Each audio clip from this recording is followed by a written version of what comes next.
Kamusta mga kaibigan at welcome muli sa channel.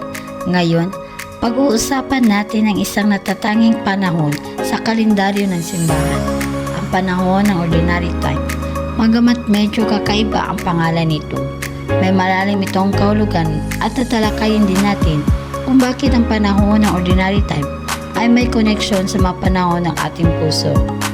Ang panahon ng Ordinary Time ay ang mga panahon nangyayari sa pagitan ng mga malalaking panahon tulad ng Advent, Pasko, Kwaresma at muling pagkabuhay. Hindi tulad ng mga espesyal na season na nakatuon sa mga partikular na kaganapan sa buhay ni Kristo.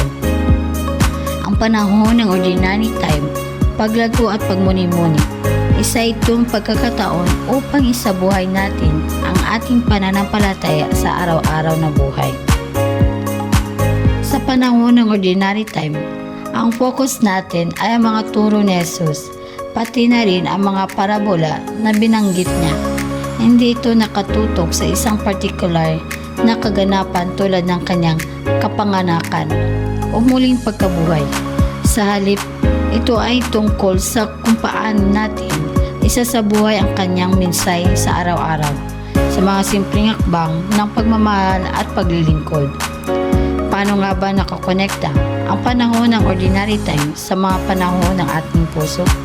Isipin natin, parang ang buhay natin ay mga panahon ng kaligayahan, paghihirap at paglago para mga pagbabago ng panahon. Madalas, pinakamalagang espiritual na paglago ay hindi nangyayari sa mga malalaking kaganapan, kundi sa mga tahimik at patuloy na pagdaloy ng ating araw-araw na buhay. Sa parehong paraan, ang panahon ng Ordinary Time ay nagtuturo sa atin na makita ang Diyos sa araw-araw. Binibigyan tayo nito ng pagkakataon na makita ang kabanalan sa mga simpleng sandali, kung paano tayo magbigay ng tulad sa kapwa, magiging maawain o magpapakita ng presensya sa ating mga gawain. Ang mga karaniwang sandali, kapag tinignan natin sa pananampalataya, ay naging extraordinary. At ito ang mga sandali kung saan tunay na binubuo ang ating puso. Tulad ng mga pagbabago ng panahon mula tagsibol, patungong tag-init, o mula taglamig, patungong taglagas. Ang ating mga puso ay dumadaan din sa mga panahon ng paglalago at paghinga.